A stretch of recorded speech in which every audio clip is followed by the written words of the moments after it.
narito na naman tayo para sa isang napaka-sweet at nakakakilig na love story nila Kalingap Edu at Ate Viancy. Tulad mo ay aking makilala. Para sa pagpapatuloy ng ating love story ay dito sa video na ito ay matutunghayan na naman ninyo ang napakalakas na chemistry ng EDC Love Team dahil ngayon ay bumisita si Kalingap Edu sa bahay nila Ate Viancy dahil na-miss niya na naman ng dalaga at medyo matagal na silang hindi nakikita simula noong huli niyang pagdalaw sa bahay nila Ate Viancy. Kahit nga noong mga nakarang linggo lamang siya bumisita, ay pagdating niya na naman ngayon ay napakarami na naman talaga ng nagbago sa bahay nila Ate Viancy dahil napakarami talagang nagpapadala at hindi talaga tumitigil ang mga sponsor ni Ate Viancy sa pagpapaganda ng kanilang bahay.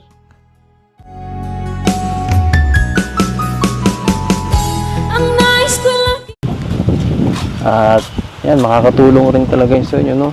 Kasi maganda pala talaga yung pwesto. Ang ganda. Wala. Bahay mo yun eh. Kaya nga po, tuloy na po.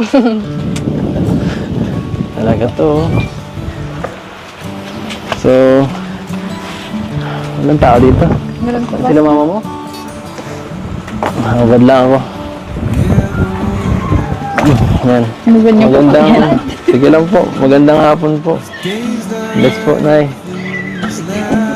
Nay, bless po. Ang laki ng TV nyo.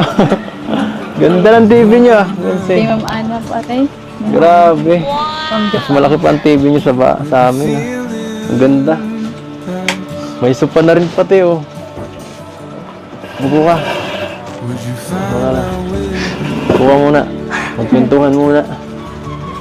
Namukha po akong tubig. Ha? Batak yun. May pamerienda pa. Ay! Maasikas ang bata. Inom po kayo mainit. Ano? Inom po.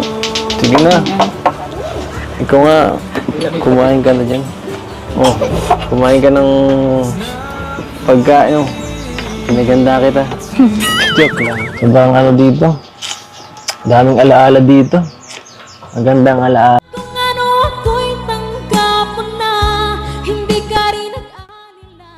Hindi na naman nga mapakali si Ate Viancy noong dumating si Kalingap Edu at dito makikita natin kung gaano ba talaga siya ka-girlfriend material dahil inaasikaso niya si Kalingap Edu kada bibisita ito.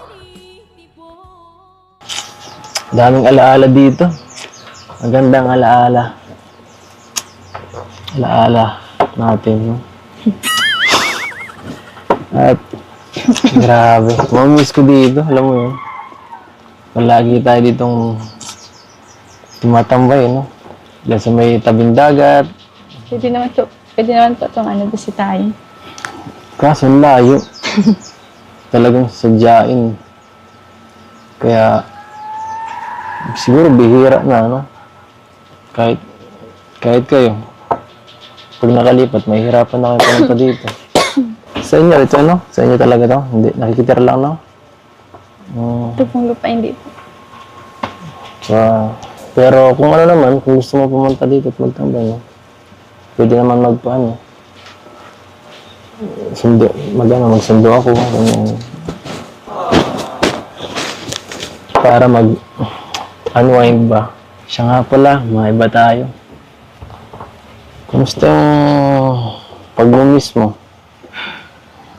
Yun naman po. Medyo nakakaya po kasi ano. Ang dami po dun. Kaya nga din ako pumunta dun eh.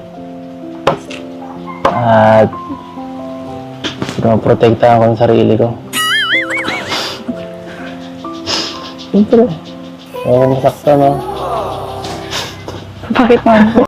Naman ang bawat panaginip ko. Ikaw lang ang Sana nga ay makalipat na si Ate Viancy at ang kanyang pamilya sa kanilang bagong bahay dahil kahit si Kalingap Edu ay ginugusto na rin na makalipat sila dahil nga medyo delikado sa kanilang bahay ngayon dahil kapag bumabagyo ay inaabot sila ng tubig. Ba't ako mismo pang umaga pala yun? Okay na nga po yun, di kayo nakapunta. Bakit ayaw mo talaga akong pumunta doon? Opo. Ginalingan mo doon. Oh. Sigurado, ikaw ang pinakamaganda doon. Hindi po. Ay, kahit di ko na tingnan, alam ko na yun. Siguro po kung nanonood po kayo. Ginalingan ko po siguro masyado yung plan. Ginalingan mo. Okay lang naman, kahit di mo galing doon eh. Joke lang po. Mas magaling ka na para sa akin. Ano ba? Ano nga tinitingnan mo dyan? Wala naman bang, ano doon? Walang ibang nanghingi na kung ano. Nanghingi ng number, wala ganyan. Wala po. Wala. Sino kasama pupunta doon?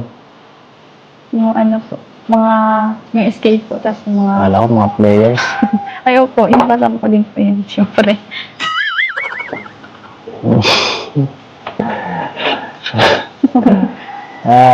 Okay. So, babalik ka pa doon? Hindi na lang? Hindi na? Pero kung napunta ka doon talaga, ano?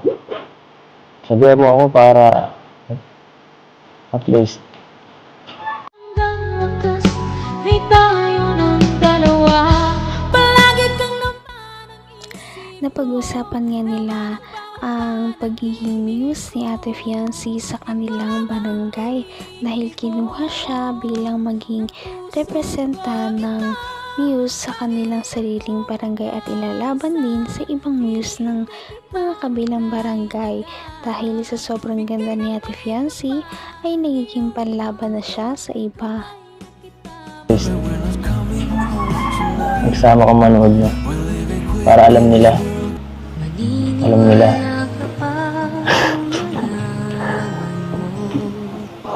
Alam nila.